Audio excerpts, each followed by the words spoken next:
From Wish TV and the All Indiana Podcast Network, this is the Daybreak Drive-In Podcast with Wish TV's Scott Sander. A Wish TV News 8 update. From Wish TV, I'm Hannah Mordeau with a special edition of your Daybreak Drive-In and News 8 Daily for Monday, April 22nd. The Pacers can't keep pace in Game 1. There's a new mayor in Fort Wayne, and Trump goes on trial. Next.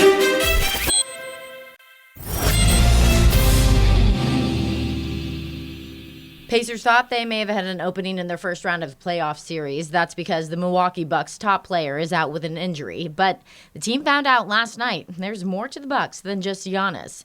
News 8's Andrew Chernoff was in Milwaukee for Game 1 of the first round of the series. No Giannis, no problem for the Bucks on Sunday night in Game 1 against the Pacers. The star forward out with a left calf strain, and in his absence, Dame Lillard stepped up in a big way. The Bucks guard going off 35 points, helping Milwaukee beat Indiana by 15 to take a 1-0 series lead. Just a night the Pacers hope to forget. They could not defend Lillard. They could not shoot from three-point range, and at one point in the first half, found themselves trailing by 30 points. First half was embarrassing. No excuses. We simply have got to come out better, and it was ugly, and we all own it. I mean, it's easy to just say you miss shots. Now we're nervous or whatever y'all gonna run with doesn't matter. I feel like we missed shots. At the end of the day, the ball wasn't hopping, and they made shots in the first half, and that kind of dug us a hole. We had to figure out how we're gonna dig ourselves out. I think we won the third by 15.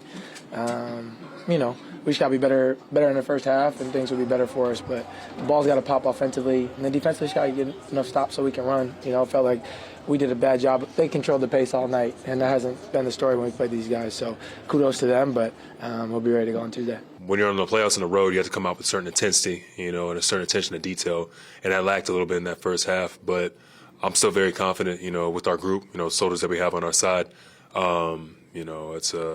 It's not a series, so the road team wins. So, we drop one, but we're still very confident in our abilities. Miles Turner added that after the game, he and the leaders in the locker room had a conversation. I asked Miles what that conversation was like. He did not want to disclose the details, but he did say that group was cognizant of its performance on Sunday and that performance cannot happen again. Game 2 is tomorrow night inside this arena. In Milwaukee, Andrew Chernoff, Wish TV, wishtv.com, or follow us on Facebook for updates. For the first time in this country's history, a former president is facing a criminal trial. Opening statements are scheduled for this morning in the hush money case against former President Donald Trump. Trump is facing 34 charges related to hush money payments made to an adult film actress, Stormy Daniels. The reason Trump is being charged with a crime is because prosecutors say he made the payments to hide salacious information about his sex life from voters right before the 2016 election.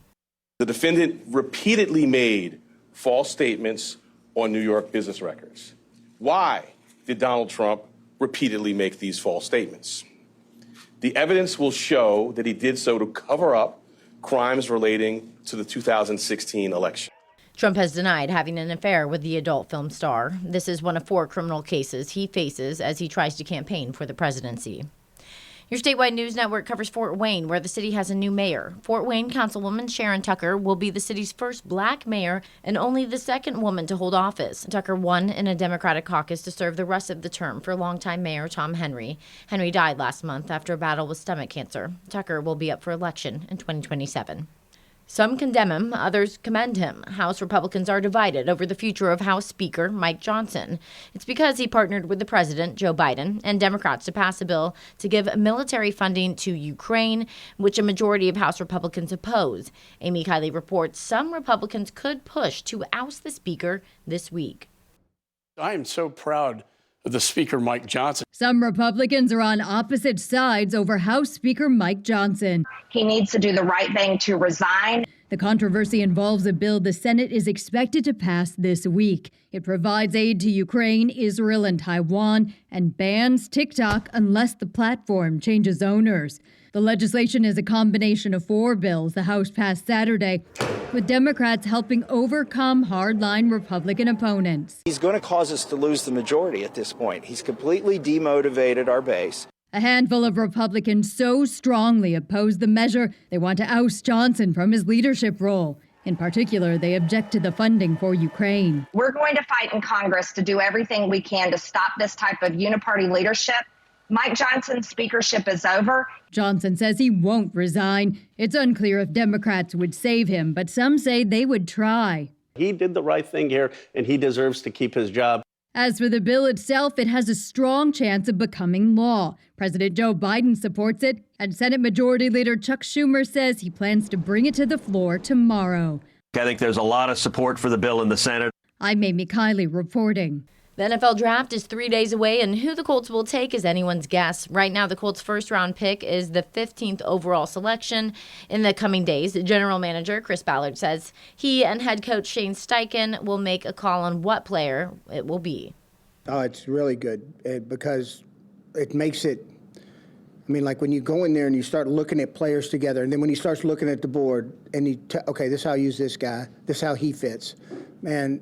From a GM perspective, that's a beautiful thing now, knowing that he's got a vision quickly for the player, and it's not a vision of negativity with many guys, where he sees the strengths really quickly and will figure out a role for how this guy can play for you. And that's fun. That makes it fun. The NFL draft kicks off on Thursday night in Detroit. As we inch closer to the month of May, a familiar face returned to IndyCar in the winner's circle in Long Beach. Scott Dixon held off Colton Herta by less than 1 second on Sunday to take the Long Beach Grand Prix. Dixon took the checkered flag after Joseph Newgarden made contact with Herta's car late in the race. It was way up there, man, because the stress level was high. You know, those guys were coming fast and strong.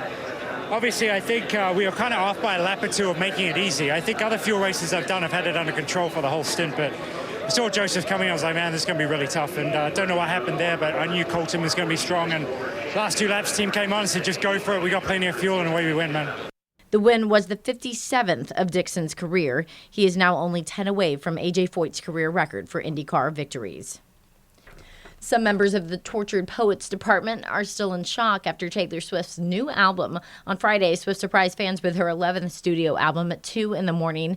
It includes 16 additional songs to her original album, with the titles like I Can Do It With a Broken Heart. It's no surprise the album took fans on an emotional roller coaster. One expert says sad songs can benefit your mental and emotional health. The American Heart Association says that heartbreak has ties to depression and can lead to conditions like heart disease. A good cry can release endorphins and boost mental health. I think music can be a real conduit for processing our own emotions. We're 193 days away until Taylor Swift takes over Indianapolis with her Eras Tour.